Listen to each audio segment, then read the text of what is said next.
Leaked WhatsApp messages spark uproar between BBC and Labour. Tommy Robinson reacts. You're not going to believe what just came out. While mainstream media focused on the usual headlines, the economy, the weather, and the election countdown, something else quietly dropped, and it's already sending shockwaves through Westminster. Leaked WhatsApp messages reportedly involving individuals connected to both the BBC and the Labour Party are now circulating across social media, and the reactions are intense. And guess who just chimed in? Tommy Robinson, never one to stay silent, has reacted with fury, calling it yet another example of the establishment playing both sides. But what exactly was in those messages?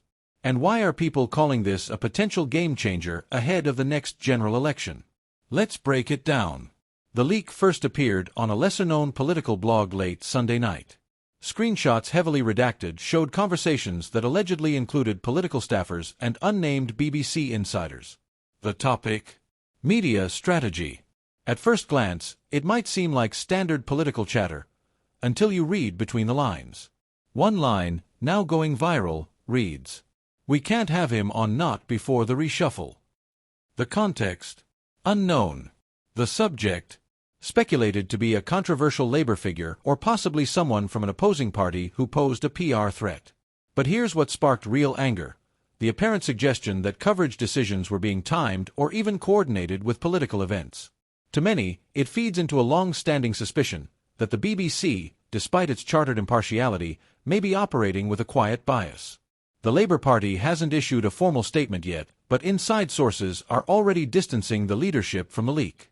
One party insider told The Express, "This looks like the work of a rogue comms aide. If it's real, it certainly wasn't sanctioned." The BBC, for its part, called the leak unverified and said it is reviewing the claims in line with editorial standards. In other words, they're not denying it outright, but they're not confirming anything either. But online, the public's not waiting for official responses. On X, formerly Twitter, hashtags like #BBCLeak and #Labour WhatsApp scandal are trending across the UK. One user wrote, "This is why trust in institutions is collapsing, they're all in it together." Another asked, "If this is just the bit that got leaked, what else are they hiding?" And that brings us to Tommy Robinson, who posted a 6-minute reaction video within hours of the leak gaining traction. His message? Direct and loaded. "We've been telling people for years the media doesn't report the news, it manages it. And now you've got messages showing potential coordination between the BBC and Labour figures? If that doesn't wake people up, nothing will." Robinson, controversial as ever, used the moment to criticize what he calls the political media cartel, warning that this is just the start of what's been hidden from the public for decades. Of course, his critics are already pushing back, calling his reaction opportunistic and cautioning viewers not to jump to conclusions until the full context of the messages is revealed.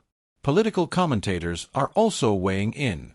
James Rodwell, a senior fellow at a UK media watchdog, said, "It's critical we don't leap from a few leaked messages to sweeping accusations. But yes, this absolutely raises questions about editorial independence during election season." So what now? Already, backbench MPs from both sides of the aisle are calling for a formal inquiry into the leak. Some want transparency from Labour on who was involved, others want the BBC to open up about internal communications policies. And voters? They're watching all of this unfold in real time, wondering who really decides what gets aired and when. In an era of deep political mistrust, this kind of leak, even if small, acts like kerosene. The fire doesn't need to be big to burn down public confidence. And the silence from Labour's top leadership? It's only adding to the speculation. So here's the real question: is this just a miscommunication taken out of context? Or is it the tip of an iceberg we were never supposed to see? And if this kind of coordination is happening behind closed doors, who else is part of it? For now, we wait for statements, investigations, and, likely, more leaks.